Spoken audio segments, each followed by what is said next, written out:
Good morning. Good morning, everyone. I'm sorry, I have something stuck in my throat. I apologize, I'm Jeremy Rabe.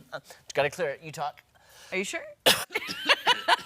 I'm Maddie Conklin. Good morning, everyone. Welcome. I apologize. It's a wonderful, wacky Wednesday. You know, it started right when I walked in. Just fun little banter, wacky banter. What did we talk about? I don't remember. Mystery. Oh, mystery. And Matt, picture it. Mystery. And then I was whitewater rafting down a web story Maddie was concocting, and it was just rip-roaring fun. Exactly. And your hair's billowing today. Thank you. I was going for the billowing look. I see billows. Mm-hmm. I see beach waves. Oh, okay, Billows and Beach. Billows and Beach coming to Fox this fall. It's a new nighttime drama. That would be a great show. I love coming up with show name ideas. Nobody listens to me. But I feel like you could literally come up with anything, and the way you sell it, like da-da-da-da, coming to Fox this fall.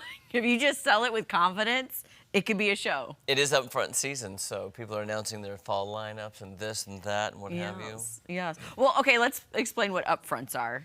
Yes, it's when you explain what upfronts are, because I don't know. It's when the networks reveal what new and returning shows they have coming for the new season. So they usually do it in spring to announce the fall and the mid-season replacement shows, which I'm not happy about. I'm not going to talk about this in my rave review today, but I will say this. I left it off on purpose because it gets me riled up. Okay. They're leaving 2 of my favorite shows till mid-season next year. So that means I can't watch new episodes until 2027. And those shows are Matlock with Kathy Bates and High Potential with Caitlin Olsen. I'm mad. Hey, it's going to pay off, though. You have to wait for the payoff. So do you know what I do? I don't even watch Matlock when it's running. I like to let it end, and then I slowly watch it so it doesn't... Anyway, what I'm trying to say is I just finished Matlock season 2. Mm-hmm.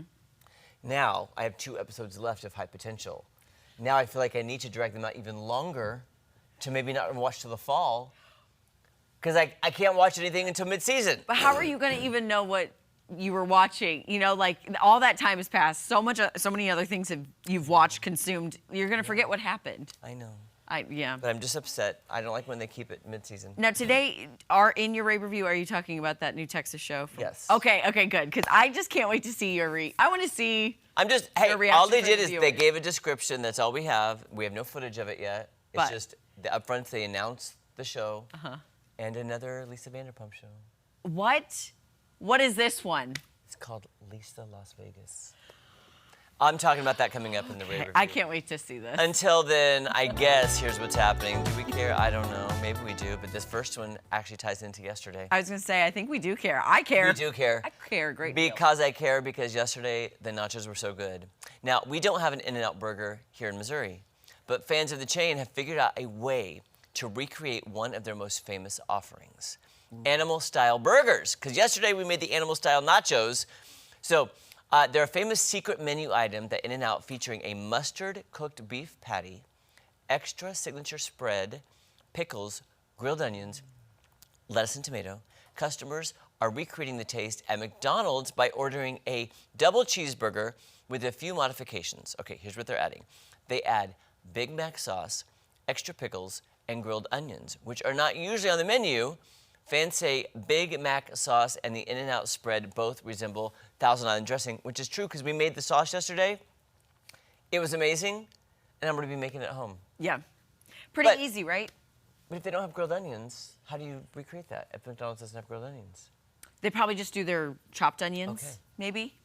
They do now because the Big Arch. Oh, the Big Arch has, but that also has, okay, gotcha, yeah. Oh, okay. But what I was going to say is I didn't even know you could add Big Mac sauce to a burger. I didn't know you could ask for modifications. I thought it was like, give me one and I'll see it with money. I get so nervous at drive-thrus. I agree with you. Back in the day, Burger King actually had a commercial about that, about special orders, don't upset us, because usually have it your way.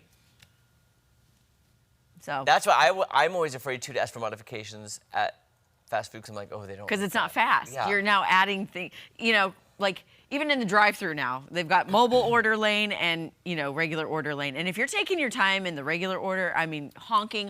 You know who loves a special order? Brenda Rabe. I knew it. I knew your mother was going to be the person. Could I have a double cheeseburger with extra pickles, no onions, extra mustard, and then a coffee extra hot? Scalding. Burn my face off. Well, now I'm going to McDonald's, and I'm going to make a special order. And you know what? Have it your way. I'm going to. At a different place. All right. A Major League Baseball team introduced a new mascot this week. And, well, okay, unfortunately, he's really not the mascot. But this is Natty. He's an 8-month-old golden retriever pup. He is the official dog of the Washington Nationals. And he was introduced on social media this week. And he will be making his in-person debut at the ballpark this Friday. The team says Natty will be trained to be a service dog, I'm guessing, at the stadium. They're getting him used to, you know, the bats, the baseballs, the gloves, all the sounds, the sights, the smells that come along with live baseball games. And they'll be highlighting the training process with staff, players, and fans. And oh, my word, Natty, you have my heart. Oh. Guess what, little baby? You're going to love the smells because it smells like hot dogs, and dogs love hot dogs. Yes. You're gonna All the love good it. stuff. Now, just remember, don't eat the gum or the seeds off the floor. That's a big No. thing. Oh, look at him. He's Oh, that's sleeping. sweet little baby. Oh, sorry, my neck hurts really bad. I digress. You just fell into I went, the couch. oh, my neck. Oh, my neck. By the way, Maddie, I had a catastrophe at my house. Speaking of dogs, No. last night I spilled a whole bag of cat food all over my kitchen. No. The dogs were going crazy. Of course, they were Loving like, it. It's Christmas. I'm screaming, trying to get it up because I've been told by my vet, dogs can't have cat food. It's bad for Oh, them. really? Yeah. I didn't. It's too high in some kind of nutrient that cats need that dogs don't or something. Mercury? No, is that a I don't think They eat mercury. fish. I don't think mercury's good. Well, I don't they know. do love salmon. salmon? You know what? We should ask. Maybe Rob Hardy's coming up. Maybe he'll know. We'll ask him, yeah. He may not know. I don't. So, how many, did you have any messes that you had to clean up after they ate the food, or were they No. okay? Well. No sickness? When I get home, probably. You'll find out today. I'll find out. Oh, my neck.